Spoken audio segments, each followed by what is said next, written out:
Good afternoon to all the parents joining in from Parentune Network. I hope you all are safe and well at home with your family. The current lockdown period has brought new challenges as well as learnings for us. We are discovering and adapting to a new way of life without stepping out of the confines and safety of our homes. On that account, our endeavor is to bring to you diverse approaches to parenting issues through experts. However, despite the lockdown or in the absence of it, there are certain topics of conversation which are and remain sensitive and critical. In India, talking about sex with your children and educating them remains a challenge for many parents. In this digital era of easy accessibility and information overdose, but which may not translate into the right knowledge, it is imperative that the subject is addressed than never before. My name is Deepthi, and today I will be hosting today's session on how to talk to your child about sex and sexuality, the birds and the bees. It is my privilege to introduce Shalu Mehrotra, who is joining us from Mumbai for this live session and shall be answering our questions today. Shalu is a senior psychotherapist with Prafulta, which is a center for mental health and psychological well-being. She has been in the field of counseling for the past 24 years. Shalu's passion is to spread and support mental health, and she conducts regular programs and workshops on emotional development for teachers, parents, and counselors on various emotional aspects. A very warm welcome to you, Shalu. We are very happy to have you with us today for this session. Thank you so much, Deepthi. It's really nice to be here for Parentune.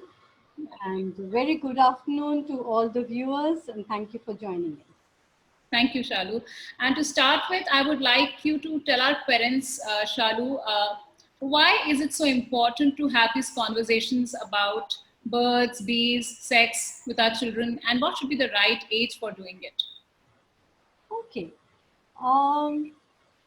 Firstly, I want to say that I find it quite amazing that we have mystified this word so much, and there's so much complexity which is attached to, sexuality, talking about the bees. And in reality, actually, it is what it is. It is like, just like we talk about our teeth with our children, about their walks, about their homework, their assignments, their projects. So sexuality is one such aspect. So it needs to be brought into the normal range of our talking. Of course, it is important. Yeah, perhaps more important than a few other things, but we have really mystified it a lot. So firstly, I want to say that let's not make it that complex. The second thing you asked me, Deepthi, was that when should we talk about sexuality? Am I right? Is that what you said? Yes, that's right. Yeah.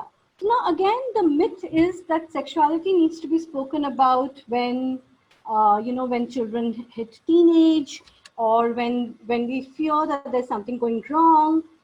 But that's not the real case. When we are born itself, from that moment onwards, this concept is there in a child's life.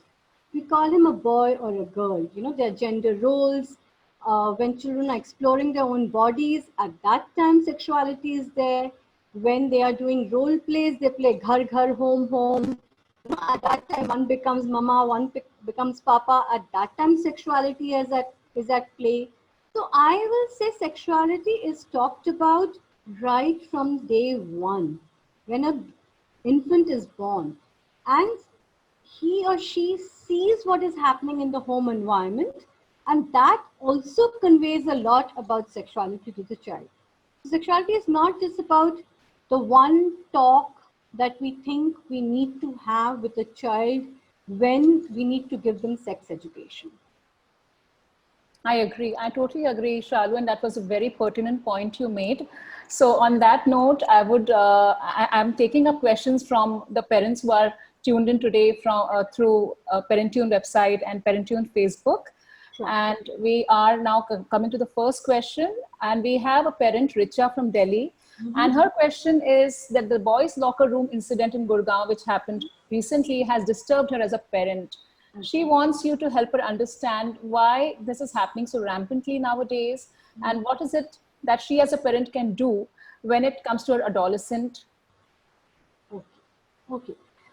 Could you say the name of the parent once again? Richa from Delhi. Richa from Delhi. Okay. Hello, Richa. And I really understand that an incident like the boys' locker room incident that happened, it really makes us wonder what is really happening, and it does disturb us somewhere. Not somewhere, it does disturb us deeply actually what has happened, and it's very unfortunate, the whole incident that has happened. So you would like, we all wonder how how should we look at such an incident, how can we prevent such things. Well, when I read about the incident, what came to my mind very strongly was that we need to create safe ways and healthy ways for adolescents to be able to explore. Teenagers, by their very nature, they will question things, they will find out, they will explore, mainly in three areas. One is they will find out the values. Whatever parents have been telling them till now, they'll try and figure out whether it's right or wrong. If parents have been saying, you should be honest, you should not cheat, you should respect your adults, so they'll try and do the other thing to figure things out. Similarly, in terms of occupation also, they'll figure out, they'll dream about 10,000 things. One month, they'll think they want to become a pilot. Another month, they'll think they'll want to become a fashion designer. So there's a lot of exploration which happens. And only then they can come to their real identity. And the third thing is sexuality, where also they will explore a lot. And only then they'll be able to figure out what they are comfortable with, whom they're comfortable with. They'll explore with regard to what does sexuality mean. They'll explore about attraction, and which is natural. Now, if as parents we talk to the children, leave doors of communication open, then they will not feel the need to explore perhaps in so many unhealthy ways. And it is a reality today that at the tip of a button you have the internet, and what used to happen with just porn magazines or CDs earlier now happens with real people, with real pictures. So there is a lot more exposure, there's a lot more availability. So even more the need that discussions happen at home more openly about this stuff. Thank you, Shalu. I hope, Richa, your question has been addressed. The next parent we have is Preeti from Gurgaon, and she wants to know what kind of conversations should parents have with their children when it comes to sex and sexuality across the growing up years. Okay, thank you, Preeti, for your question. And what kind of conversations you are wondering should be had across the age groups with children? So now, one thing I would like to say here is that we need to enter the child's mind and heart rather than coming from what we want to convey. Okay, so we cannot have a set pattern that this is what I want to convey to my child. Of course, we'll have ideas, we'll have our information which we want to convey, but it needs to come from the child. It needs to build from the child. So let's say a small child is touching his or her private parts. So that's the kind of conversation we have. A child, that will be around the age of 1.5, 2-ish. The child grows up a little bit, starts interacting with other children. Then they'll want to see what is there for the other boy, other girl. So the conversation needs to come from there. Then they'll see our clothes at home, which are different for men, different for women. There'll be underclothes, different kinds of clothes. So then that's the conversation. Then there'll be a curiosity about their growing bodies just before puberty and during puberty. So that's the conversation. Then there'll be movies they'll be watching. There'll be serials they'll be watching. So you take it from where they are and have a conversation about that. And of course, in teenage, then there'll be questions about the opposite sex, about the same sex, about feelings of attraction, and that's the conversation that you have. So you see where your child's mind is going, observe keenly, and that's the conversation that you have with the child. Thank you, Shalu. That was really very important what you said. And in continuation with that, again, we have a next question coming from Shikha from Delhi. And her question is how can parents make sure that these conversations that you just talked about are a dialogue and not just a monologue? Somewhere where kids are also asking questions or giving their viewpoints about what they think. Okay, so we have another person from Delhi. Could you again, I didn't catch her name. And I think all Preeti. mothers. Preeti from Gurgaon. Yeah, Preeti from Gurgaon. I think all mothers are coming in. I'm waiting for the fathers also. Okay, so how do you make it into a dialogue and not a monologue? Very, very important aspect that you brought in. Now here comes parenting, which we do right from the beginning, not just in relationship to the sexuality. So, spending time with your child, taking an interest in what they are doing, playing with them, all depending right from the beginning, like if a child is even watching a cartoon, then your participation in that process and not just leave the child to watch the cartoon forever and you're doing your own thing or playing with the child, whether it is board games these days, especially because we are under a lockdown. So not just leaving the child completely on their own all the time. Of course, you have to do your own thing and they have to do their own thing and only then they'll be independent. But there has to be some intersection that takes place. True. So interacting with them about their activities, taking an interest, then also involving them in what we are doing. So if I'm making a roti, because these days we're all cooking, so especially this that comes to my mind. If I'm making a roti, if I'm cooking, I'm cleaning, involving them in those activities so that there is an intersection that keeps happening. And talking to them about various things in the world, what they felt about a particular serial, or you did something together, there was a conflict at home, which is very normal, So talking to them about those incidents and feelings, how they felt about them, even asking them things like, how did you feel today? How are you feeling during the lockdown these days? It's amazing what answers children come up with. And so when you continuously have a dialogue with a child as it is, having a dialogue for sexuality will be much easier. I totally agree, Shalu. I totally agree. And Shikha, I hope your question has been answered. And Shalu, since you were mentioning we are not having any fathers, we do have a father now, Ankit Jain, and he would like to ask you whether sexuality can be taught to a 4-year-old child. I think you did address about how we can talk to children across ages, but would you just want to address this once more? Okay, nice to have a father, so I'll surely address it. Okay, so as I said earlier, it's not like we sit down and we give a lesson on sexuality at the age of 4, but when we see a child asking a question, like they could be asking you, why does mama wear a dress and why do you wear trousers, They could be asking various things. So these are all things through which you can talk a little. Okay, mama is a girl, she's a woman, papa is a boy, we want to dress differently. So of course, mama can also wear a pant and papa can also wear a dress at times. But then this is how you bring in the whole concept right from this age, from the activities that they are doing.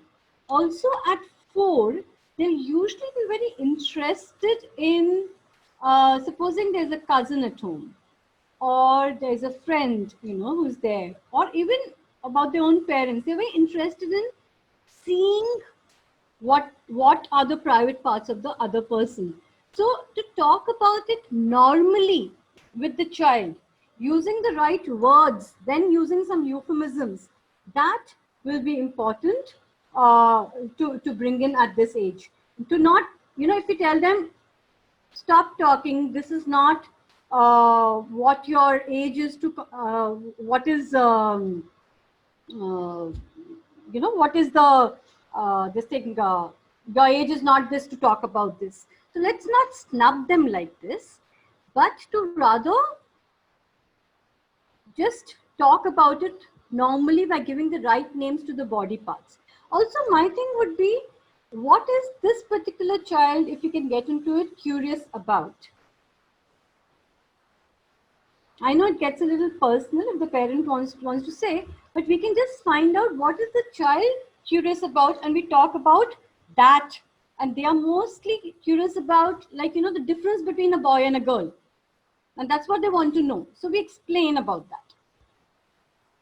Thank you, Shalu. And for all those parents who have just joined in through Parentune website and our Parentune social handles, we are in a live session with Shalu Mehrotra, who is addressing questions on how to talk to your child about sex and sexuality. So please post in your queries and questions in the comment section, and we'll take them up in the session. The next parent we have is Jayashree Vidyasagar from Jamshedpur.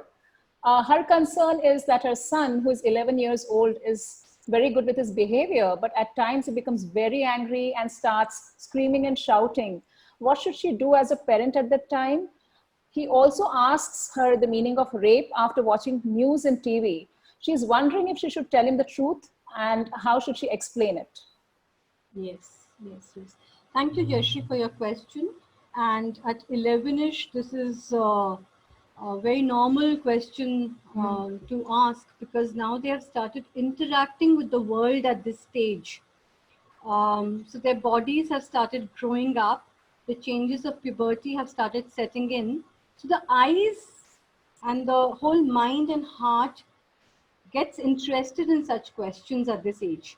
So just to say about this point a little bit, a child's mind usually will get interested with questions the stage they are going through. Yeah. So that's why at 4ish it was difference between a boy and a girl. At 11ish, that's why he's asking about rape. So trying to find out what the child has consumed, as in watched, what has he understood, helping him talk about it, and then in very simple terms telling him that sometimes when one person touches the other without the other person wanting it and does it forcibly, that is not nice, and that is known as rape. But we'll have to fine tune it depending on how much information the child already has. So it is difficult to give a generic answer, but what I can definitely say, it's a normal question to ask at this age. Another thing I want to say is to help him talk about what he has consumed, to know his mind better, and depending on what we understand from him, give him that level of information about the rape.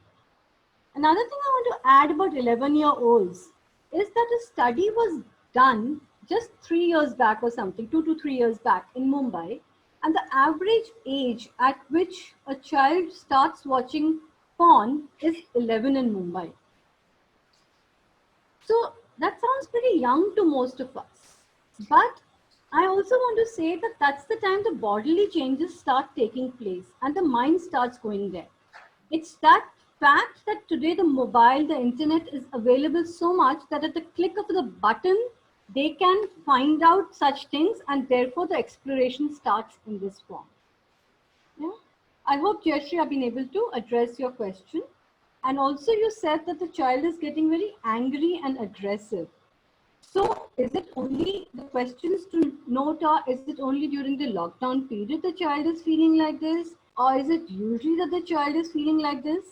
Most importantly, I want to convey once again that we need to understand where the child is coming from. What is happening in the child's life through the day? And that will start giving us an answer what is upsetting him. And hopefully if he talks, we'll understand a little more also. Thank you so much. You gave her the answer in such great details and you explained it so beautifully, Shalu. Thank you so much. The next parent we have is Divya from Jaipur. And her question is, how can parents protect their kids against internet predators and influencers? Okay. Yes, very important question, Divya. In today's day and age, when on the internet so many things are happening, and it is a matter of concern all that could be happening, especially with this incident that happened. We know that it is an area of concern. So a lot of times even parents do not have information on what could happen on the internet. So to read up a little more on cyber laws, or just what is Instagram, what is Facebook, and many other Snapchats and whatever the children and we are also using so much these days. So to understand how the medium works really, and to be able to educate the child that these are the concerns that could happen. And the children are very smart. The children are very smart. They'll catch it sooner than us also then. Okay? So reading up, understanding the medium, and having a dialogue with the child is very important. Also, I want to add one thing here, which may not be totally, linked to what we are talking about in terms of the cyber laws, etc. But when children are spending so much time on the social media, it is also very important to bring them to do other activities. Especially like now my mind goes back again. I know I'm going a little to and fro, but to the 11-year-old that we were talking about and his aggression. So is he using his physical energy in some form? Is it getting channelized? Is he getting enough physical play? Is he doing enough creative activities? So of a lot of times, what gets termed as sexuality is actually curiosity that the child is feeling, but he has nothing, his energy is not getting used anywhere else. So physical activity, creative activities, whatever hobbies they have, if that is also happening alongside in a balanced manner, this will automatically come down. Okay? And another thing that we spoke about, that again, the cyber laws thing, again, there also the key is you read up, you talk to your child, keep communication open, so that even if something little goes wrong, they don't feel so scared that they don't come back and tell you about it. So, if the bond is strong, then they'll be able to come back and share, mom, dad, mere se ye galti ho gayi. And then you can talk about it. So communication channels being open is very important. And for that somewhere, it's not like parents will not get upset or will not get angry. Everybody is a human being. But not to judge so strongly that tumne jhoot bola, you lied to me. It's not that, not judging, not labeling, but listening a lot, giving your opinion, saying I'm upset also is okay. But not like saying that you are not, you're not the kind of child I was bringing up, you don't have the values, this, that, and the other. So I'm just trying to elaborate a little more on how to keep the communication channels open. I hope in some manner I've been able to answer these questions. Yeah? Thank you so much, Shalu. Next, we have another father, Deepak from Lucknow. And he wants to know whether there should be a difference in conversations when it comes to boys and girls. How do you speak to them differently? Okay. So we have a parent from Lucknow also. That's nice. Okay. So your question is that what is the difference and how you talk differently to boys and girls, right, Deepti? Is that the question? That's right. That's right. Okay. Okay. In spite of where we are today in our society, which we think we have opened up a lot, which I'm sure we have, but there is still a lot of fear attached to sexuality with regard to girls, that we think somebody can take advantage of them.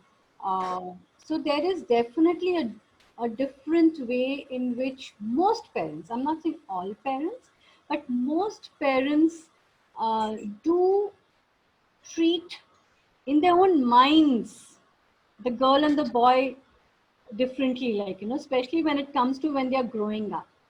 So a girl, if once she turns 9 and 10, for her to sit, just like how she used to sit with her legs apart, that becomes a huge issue. But the boys continue doing what they are doing. Or boys, we will tease, Casanova, like, you have so many girlfriends, and that's supposed to be the status symbol. Oh, like how many girls have you been able to lure? But with our girls, we don't talk like this. So I do understand there'll be some difference. We are a little more, careful with the girls, because we often find that they can be taken advantage of.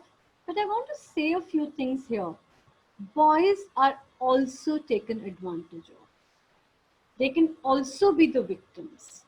So let's talk and be more aware about the whole issue about sexuality with regard to boys also. Because I have, just a moment. Am I audible now? Yes, you are audible. Yes. Okay. Continue. Yeah.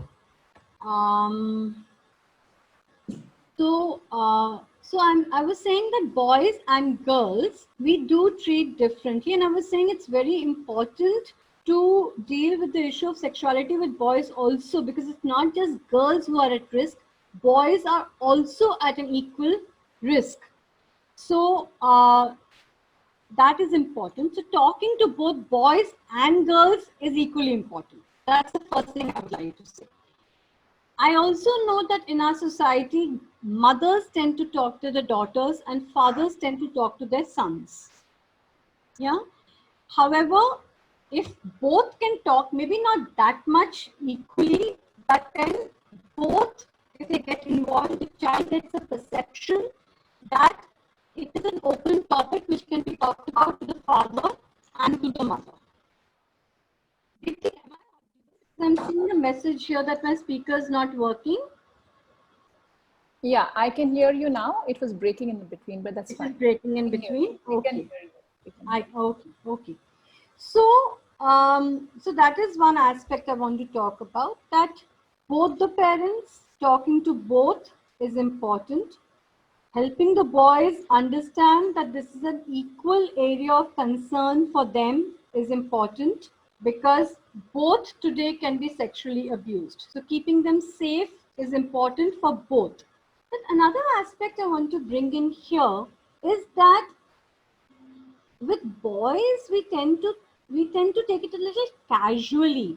How are the girls experiencing more problems in one sense? That's because the boys perhaps are not getting so sensitized about respecting a girl. So if in the families, both by way of modeling and by way of talking to the boys, we can bring in this aspect to respect a woman is very important. And when I say modeling, what I mean to say is even how it's spoken about at home, about female actors. When we use words like, that chick out there, so such words, or the way we talk about women, or how even a father treats the mother at home, that speaks a lot to the child about the roles of the gender roles and sexuality. So I feel we need to teach our boys to be able to respect girls a lot, and as they have grown up, to also respect the fact that consent is extremely important, that this is not a status symbol about how many girls you've been able to get. To help them understand that sexuality is an expression at the time of adolescence I'm talking about. It's an expression of intimacy, friendship, love. It is not about a conquest. It's not about a physical conquest. So getting the consent of the girl is extremely important, and also to associate the whole idea of physical intimacy with emotional intimacy is extremely important. So that's another point that I'm bringing about here. Yeah. Thank you, Shalu. These were some wonderful insights that you have been giving us. And going ahead, we have the next parent. who is Rubia Kamalpreet. Rubia asks that she has two daughters and she's a little worried about when she should start talking about all these conversations and at what age. And Shalu, I know you have covered this in a way. Is there something you would like to add onto it? Okay. So her daughters are how old did you say, Deepti? So Rubia has not mentioned. So Rubia, it would be nice if you can actually post in a comment again, giving us the age of your daughters. But I believe they must be pretty young, it seems. Okay. Okay. Okay, Rubia. So you're wondering what to talk to the two girls at their respective ages. Okay, we have kind of covered this earlier, but I would just like to say here that what is happening in the child's mind is very important to catch. Rather than thinking I need to give them this lesson A, B, and C. So if they see you dressing up and they are curious or they ask a question, you address that. If they are interested in knowing about the body part of the different sex, then that's what you talk about. If you're watching a movie and a scene comes up and they start laughing or they get curious about, that's what you talk about. So this is what I want to say, that rather than having a lesson plan about what to talk about, you catch these moments with the children and you talk about that. Okay, thank you, Shalu. Rubia, I hope you've got your answer. The next question we have is from Geeta, who's from Chennai. And she has a very important question. In fact, Shalu, you mentioned that it's important for parents to talk to their children together about sex and sexuality. She wants to know if it, in the case of a single parent, where either it's a father and a daughter or a mother or son, how can these conversations be made more, how can parents have these kind of conversations with ease? It's nice to see we have across the country, we've covered Lucknow, we've covered Delhi, I think somewhere in Rajasthan also. Now we moved down to Chennai. Yeah. Yes. So nice to have a question from there also. And she's talking about being a single parent, right? That's right. Yeah. So it is challenging. And having said that, see, like that, there'll be always different people at home. In a joint family, there'll be more people. If they are both the parents, there'll be two people. So there's a single parent. So what is there? You develop a bond with the child, and you talk about that. So it's not necessary really to have the other party. Having said that, sometimes children are close to maybe an uncle, to a mama, to a chacha, to an older cousin. So you can bring in the complementary aspect. Okay, so let me get nearer to my screen. Maybe my voice is breaking up. Is it better now, Deepti? Yes, it's okay. Okay, yeah. So, so it is important that you build a bond, of course, with your child, and you talk, and that should be okay. You need not worry if there is no someone else to talk. However, if the child is close or can get close to any other cousin or relative whom you trust and the child can trust, then maybe the child can open up to that person also.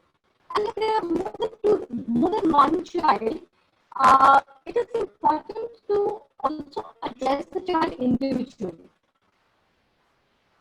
Not just do it all the time as a family activity, but to talk to the child at a personal level is also important. I totally agree. Thank you so much, Shalu. The next question we have is from Anjali, who is from Pune. And she wants to know, what can parents do to develop enough trust in their child for him to confide in them? Okay. So we come back to Maharashtra. Hello, Anjali. Okay. So she's asking, what can we do to develop enough trust with a child so that the child opens up to you? So few of the points we have definitely covered earlier, like spending time with the child, taking interest in their activities, involving them in your life, So there is an intersection that keeps happening between your life and the child's life. So that develops communication between the parent and the child.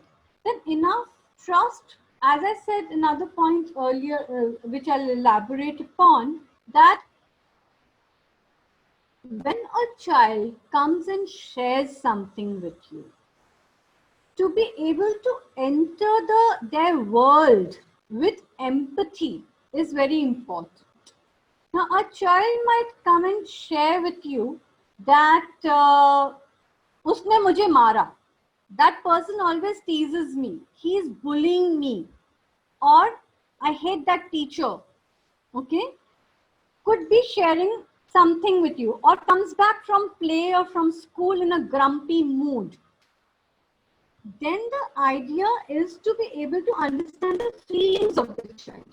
To be able to say, verbalize feelings. When I say empathy, verbalizing, you seem to be very upset with your teacher today. You seem to be very angry with that. You seem to be very angry with that child. Often what we tend to do is that we immediately say, "Tumne kya kiya? What did you do? I'm sure you did something wrong. Okay? You must have done something, so the teacher screamed at you. I'm sure you did something, so the child fought with you." Okay? So what happens? That communication breaks. The trust does not develop. It starts coming down. However, when we are able to understand the feelings and verbalize those feelings, what the child could be going through, we are automatically building a bond and trust that I understand you, my child.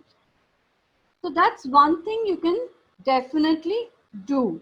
Listen to them fully. I'm not saying you should not correct the child. Trust also gets built when they understand that you are there for their growth and betterment. So definitely give your opinion. You can surely say, after you listen to them, after you've empathized with them, that this is what I feel. If you had done this differently, perhaps things would have been different. So even the firmness brings trust. Why I bring in this point right now is, a lot of times I see today, because a lot of parents are working today, the guilt plays a lot. And they often just give in to the children. If the child asks for a particular mobile, a kind of dress, a certain toy, to watch a certain show, have pizza 3 times and 4 times burgers in a week, they give in because there is somewhere this feeling, I should give the best to my child. So that also does not help trust. Why I'm saying this is because when the child feels very anchored, when the child feels very somebody's holding me and taking me in the right direction, that also builds trust, along with empathy, along with listening. Boundaries. If it's important to love with a lot of love and cushion, boundaries, the hug is also saying, I love you. Boundaries are also very important for loving. That was lovely, Shalu. Thank you so much. The next parent we have is Nitasha. And before I take up Nitasha's question, all those parents who have just joined in through our website, parentune.com, or through our social handles, please tune into I'm sure you are watching this session, so please post your queries. We are having an interesting session with Shalu Mehrotra, and we are addressing the topic of how to talk to your child about sex and sexuality. So please post in your questions and we'll take them up during the session. So Nitasha asks that she's still hesitant to answer questions on sex that arise when she's watching TV with her children. She would like you to help her understand how to explain what is happening on the TV to our children. Hello, Natasha, and thank you for your question. It is something that a lot of us feel, that how do I answer this, what my child is asking? Immediately, 2 things are coming to my mind. One being that how comfortable am I? with the whole concept and topic about sexuality. If I am not comfortable, if I have a lot of baggage, unresolved things within me about sexuality, then I might find it extremely difficult to talk about it with my children. So, for the parents, don't just keep it within you, this whole thing about sexuality. Talk out like you're doing today. So, this is a wonderful opportunity. This is a wonderful platform, like how you're doing today on this platform. Talk to your friends, talk to a professional, and get your own thoughts and mind a little more clear and sorted about what is sexuality, why do people think it's a taboo, how comfortable were you when you were growing up with sexuality. A lot of times the way we grew up, the set of software, so as to say, we were given about a particular topic when we were growing up, that is the software that plays when we are parents also. So to check your software, if at that time we had very old software, today's apps cannot be downloaded. So if we are still thinking that a child will never explore at all through the internet, it's all wrong, then that's the kind of software we play for our own child also.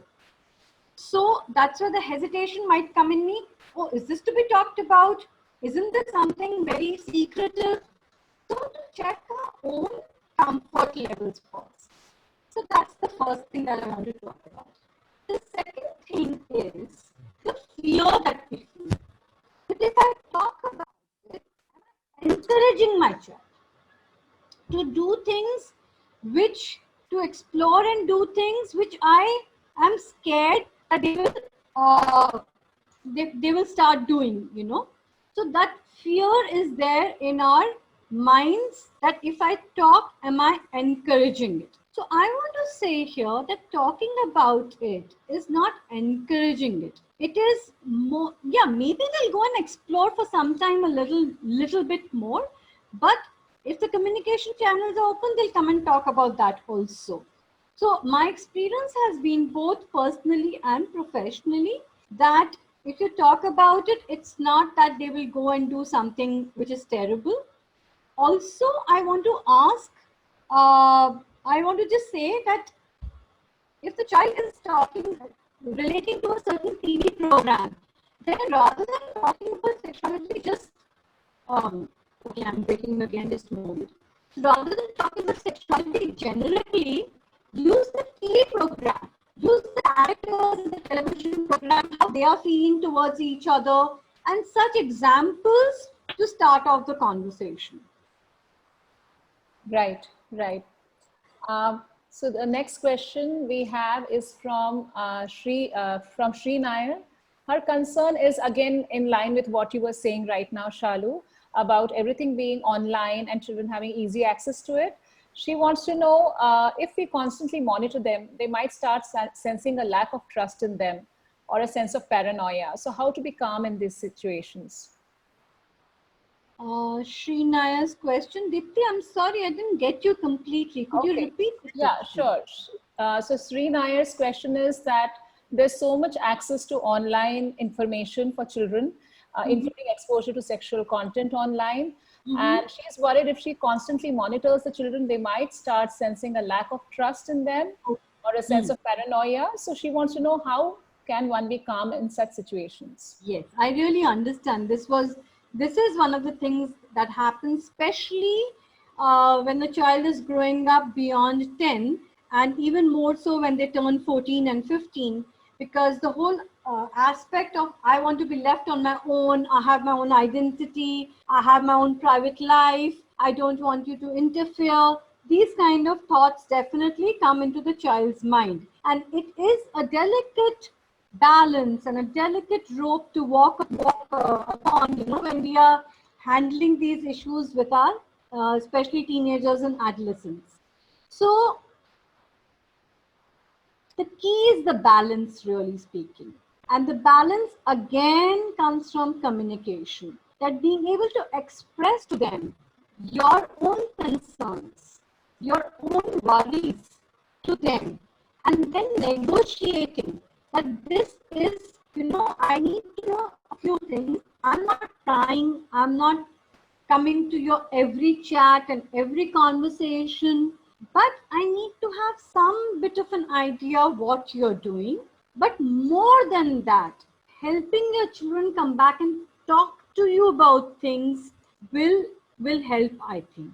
Okay, so this is extremely important. But yeah, some kind of monitoring when they are going online and having negotiated with them, but not being there all the time is very important. Thank But you, it will Shalu. also depend a lot on, if the parents, we're talking a lot about openness and communication. But the child comes and actually shares or hints at sharing, our minds need to be open to listen. If, where the block comes in is through our fears. The child starts talking and I'm already there. Oh my God, this girl is talking about how attractive or how sexy she finds that guy. And I have already gone in my mind to what is the society think if she gets pregnant or something like that. Okay? So our minds work a lot faster.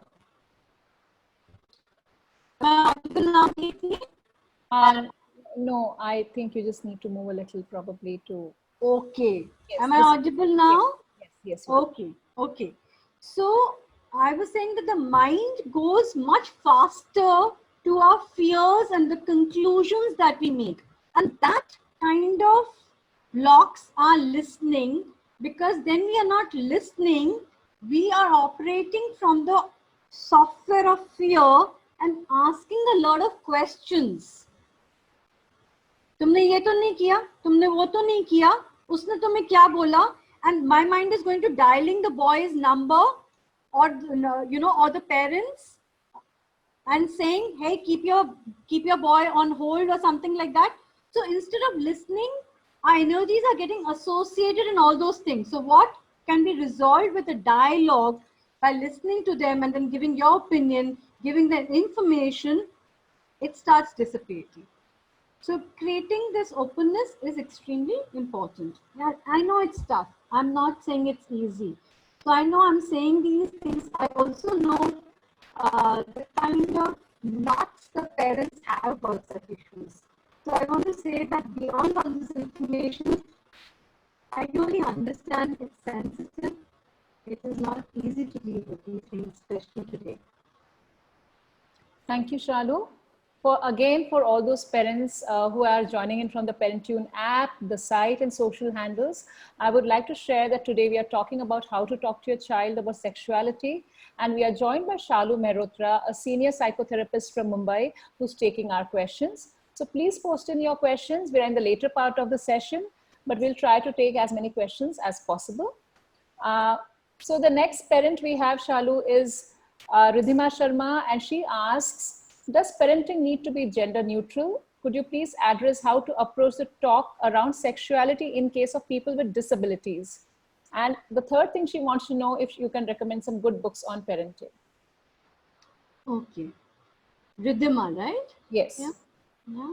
Thank you, Ridhima, for your question about the disabilities. It is an important aspect that you're talking about. You're also asking about, does it need to be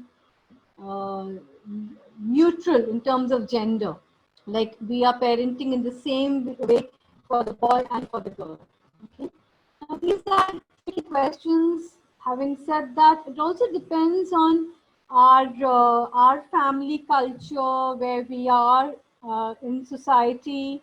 We need to be sensitive to that also. What I want to say is there will be some characteristics in boys and there will be some characteristics in girls.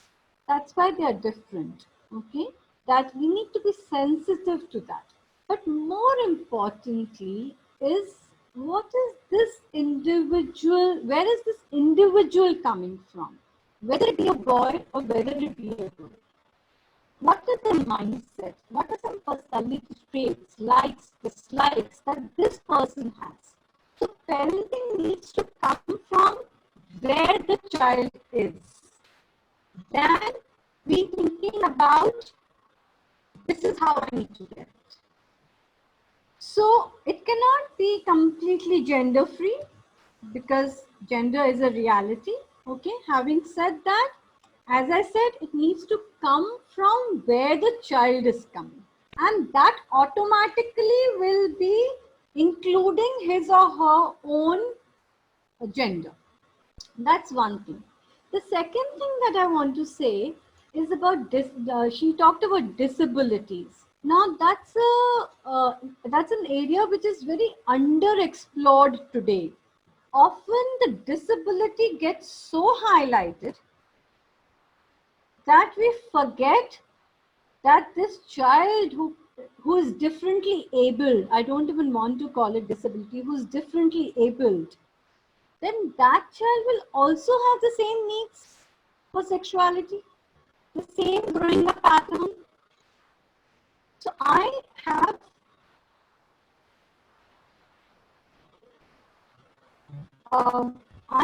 this, just a moment, I think my voice is breaking up. I'm trying different angles. So I have some people in the field who tell me that if a girl is visually impaired, a lot of times the society completely forgets that this girl will also have a very normal pattern where she'll have sexual feelings, she'll be attracted. So when that is forgotten, it becomes, we make the journey for these children even more difficult. So I would say, when it comes to sexuality, talk about it just like you would do it with any child. Yes, you have to keep it in mind how the child is already able and integrate that in a way you're communicating with it. Thank you, Shalu. Thank you. Now we are almost nearing the end of the session. So I would take up one more question today. We have a question from a parent who's asking a question in Hindi. We have Snehal from Delhi again. Snehal पूछती हैं, madam मेरा बेटा 5 साल का है और उसने अभी अभी प्ले स्कूल ज्वाइन किया है, वो बिल्कुल भी लड़कियों के पास नहीं जाता और उनके साथ नहीं बैठता, और अगर लड़कियां पास आए तो वो दूर भाग जाता है. क्या ये एक प्रॉब्लम है? मुझे समझ नहीं आ रहा है, प्लीज बताइए. उनके घर में कौन कौन है? उन्होंने कुछ बताया है? स्नेहल ने बताया उनके घर में कौन कौन है? नहीं.